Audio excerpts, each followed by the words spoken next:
Hey everyone, Will here from All Electric, and today we are doing a complete install of the Starlink Mobility on top of an RV.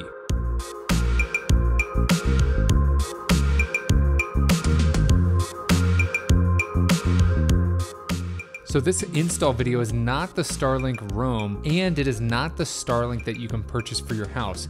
This is the Starlink Mobility. The biggest difference is that you can actually connect to the internet while a vehicle is in motion. You also have 24/7 priority, meaning that the Starlink Mobility is going to be prioritized over regular home and other stationary Starlinks. Also, they're saying you get 100% coverage in your country, which is kind of cool, and you can pay as you go. You can pause it. If you're going on a trip for several months, you can use that on your RV and then pause it after you're done. They do say it is easy to get online, which we are going to test in our install.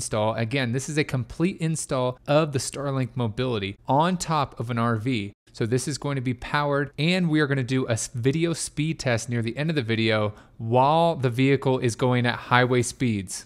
Now, the first step in the install process is the scariest, I think, and that's drilling a new hole in the top of your roof if you don't already have an access point. And in this particular install video on my buddy's RV, he did not have another access point where the mount would actually fit. It's important to measure not only the mount, but also other things around the roof, just to make sure when you get the actual Starlink satellite up there, it doesn't hit anything. Also to mention, obviously, when you're drilling a hole through the roof, you need to make sure you know where you're coming out at. Above this TV here, we had a little cabinet, and that's where my buddy wanted to install all the other router and modem that is going to house in this little cabinet up here. Be sure you make one hole and not multiple holes. Thankfully, we were lucky enough to only have to drill one hole and we didn't mess up. Now keep in mind, there is one wire that has to go through here, and you're going to need access to an electrical outlet.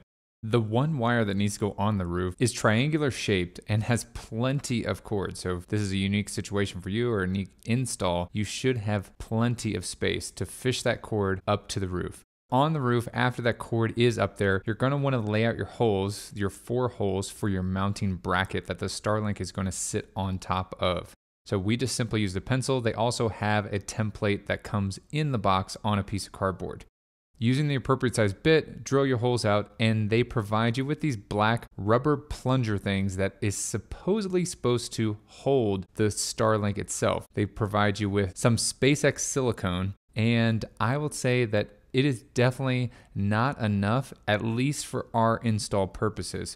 Maybe if you had something under this fiberglass that would actually hold it on there. But the idea is that once you put the bolt in, these plunger black things that you see getting pushed in right now are going to expand, and that friction is going to create enough tension to hold this mount and the Starlink on top. Now, what we found is when you put the bolts in, it didn't provide a ton of stability and definitely would just kind of lift up pretty easy. Obviously, I think when the silicone did dry, I think it would provide a little bit more stability, but I don't think, at least for us, we're willing to risk that because of how easily this thing would just lift up and out. So we ended up getting some landscape construction adhesive that's built for outdoors and putting together retaining walls and stuff like that. So this stuff was very sticky, and there was no chance this mount was going anywhere after this glue was applied.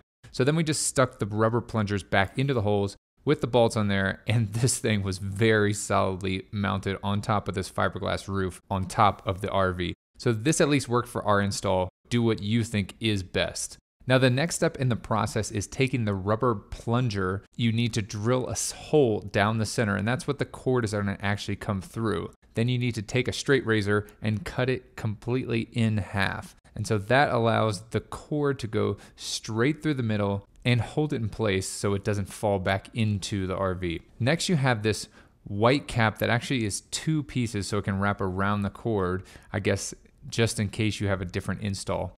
You have some black rubber underneath that, and it just takes 4 simple screws, very easy to just screw those right in.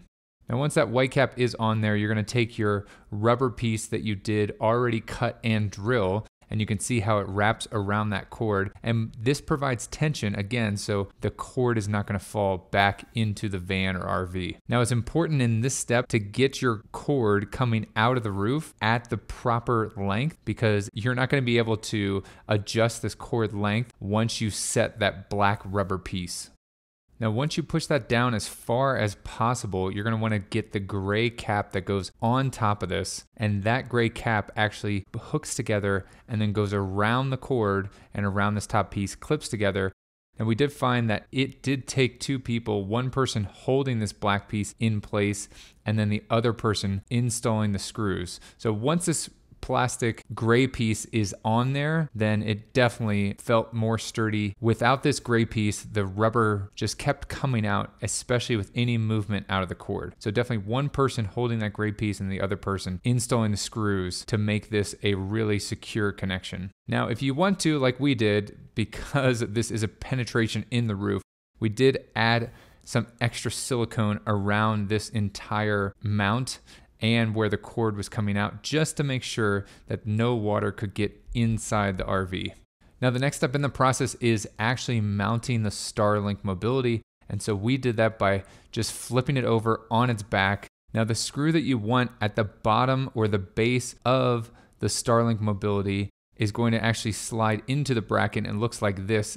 So it provides it with a small space. So once you install the screws, there will be a space for it to slide in. Now make sure you put the thread locker on each of the screws before installing it. That just makes sure that these aren't going to come loose with any sort of vibration while you're driving. Now make sure those two, and only install those two right now, are really tight, and then you are ready to flip this thing over and secure it to the mount. Now, once you flip the Starlink over, then those two screws that you just installed are going to slide through this opening here and slide down towards the front of your RV, and that fits securely onto the mount. So you would just want to put it in the larger part and then push it forward onto the mount, and it locks in place. The other two screws have two rubber washers, and you definitely want to put some thread lock on there and tighten those down really tight to make sure those are secure and so the Starlink does not move. Next, you can plug in the actual Starlink, and that is it for the roof. So once that is fully clicked in, it does make a nice click, and that is definitely a secure connection in there. That is it for the roof. Everything else you need to do is inside. Now, if you're going to do that silicone, like I mentioned, that is something else that you need to do on the roof. But here is the down and dirty, what it should look like. You have to plug this unit in, so make sure your penetration point is near an outlet, and all you do is plug it in, and then you are ready to roll in terms of setting up your Starlink. And the app could not be easier. If you have another type of Starlink, it is the exact same install method in terms of setting up your Starlink. On the road at highway speeds in the middle of nowhere in the US, we were able to get about 92 megabits per second download speed and about 9 megabits per second upload speed. So significantly slower upload than download. I hope you guys liked this video. If you did, please give it a thumbs up. Thanks so much for watching. Share this video with a friend, and don't forget to hit that subscribe button. As always, see you in the next one.